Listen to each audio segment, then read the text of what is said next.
Welcome back. In a moment, we'll be talking about how your DNA might be able to help you keep fit. But first, here are some other stories to keep an eye on.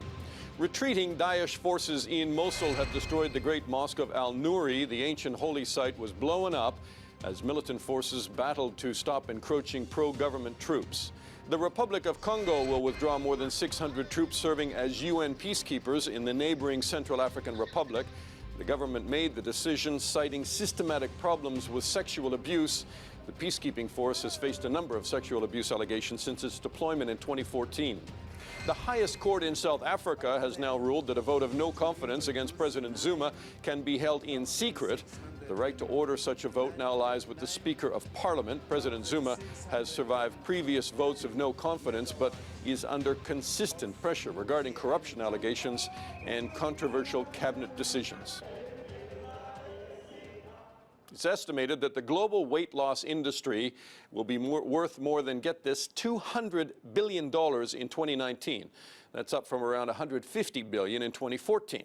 Companies are dreaming up all sorts of ways to help us shift the kilograms. One of the latest is by testing your DNA. Insight's Chloe Culpen reports. There are all sorts of ways to keep fit and healthy, from exercise classes with ropes, to dieting, to simply eating well. But for some, all of this can be fruitless because they aren't doing or eating quite what their body needs.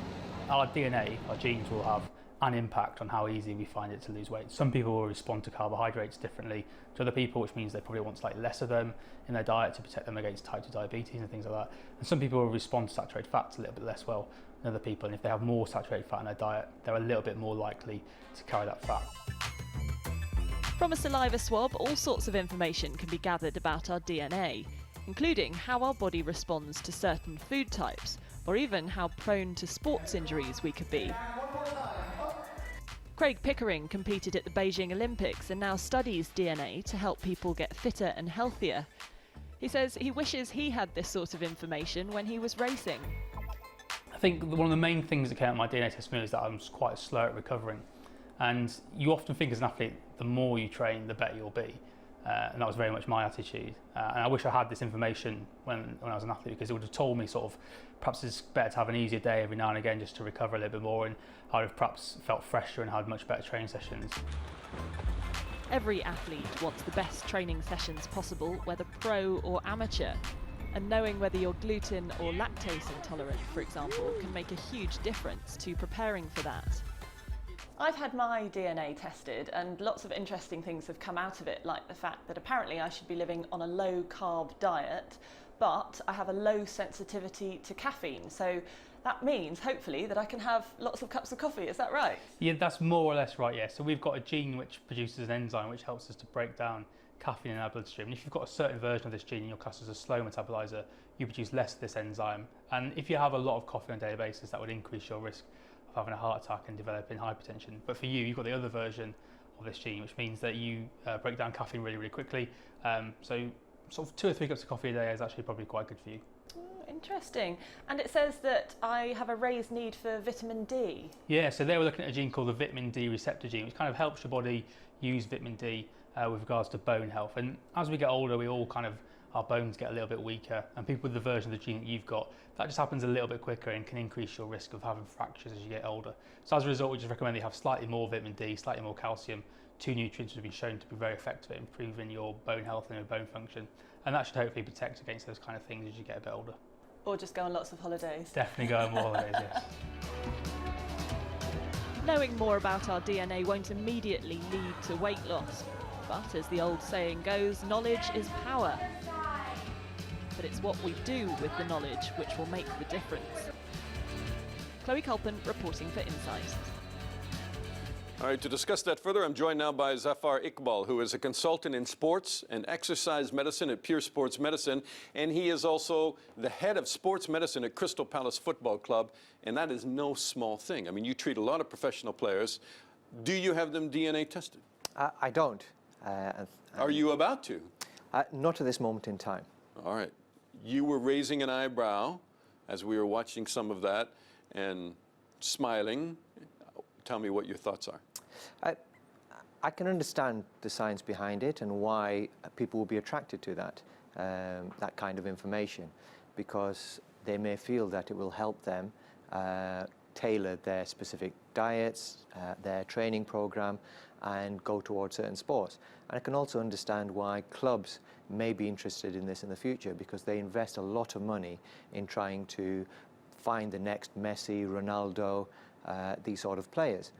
And if they can save money in the long term by investing heavily early on to try and screen certain young kids in the hope that they'll become better athletes, then, as I say, it makes sense. But unfortunately, the science just isn't there. The evidence isn't there at this moment in time. Why do you say that? Why don't you think it's there? Well, there's been lots of I studies. mean, let's talk about Lionel Messi, Sure. if I can interrupt, because he is a classic example of... Well, if you look at him in terms of as he was growing up, everybody said that he was going to be too small to become a footballer. And he took growth hormones. That's right. And I don't know him personally. It's only information that That's I've read in the well-published papers. information. That's Sure. right. And so if you'd have gone by in terms of genetic testing, it may have shown up actually he's going to be too small in terms of his stature. His muscle type may not be the right type to be a footballer. And if that had been the case, he may have been stopped from playing football at an early age, and we may not have had the Messi that we have of today. In fact, if he had been tested, somebody might have said, based on your DNA, you should be playing ping pong. Possibly, that's right. That has it. I mean, that's very controversial and ethically questionable in how you apply this. Would you agree? No, I'd agree totally, because as I said, anything that I prescribe to a patient, there's got to be evidence-based behind it. And at this moment in time, there have been studies on various DNA tests, and they've actually found that it's not reproducible. So the same saliva sample has been tested by different companies, and it's produced different results. Really? That's The right. same saliva sample will provide different results at different times. So that was produced, that was actually tested by and reported in the British Journal of Sports Medicine. I think it was in 2015.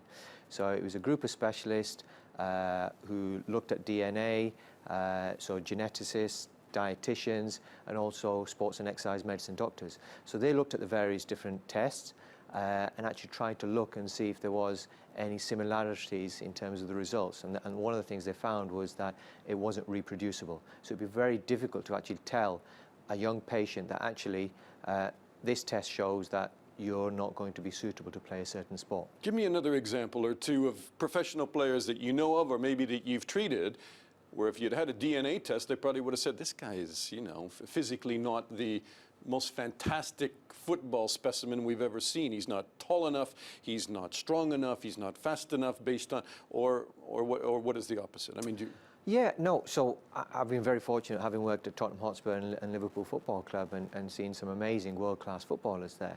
And so, for example, at Tottenham Hotspur, when Luka Modric first came into the scene, there were various comments in the newspapers and other managers reporting that he's too small to be a footballer, he's not going to be able to make it in the Premier League.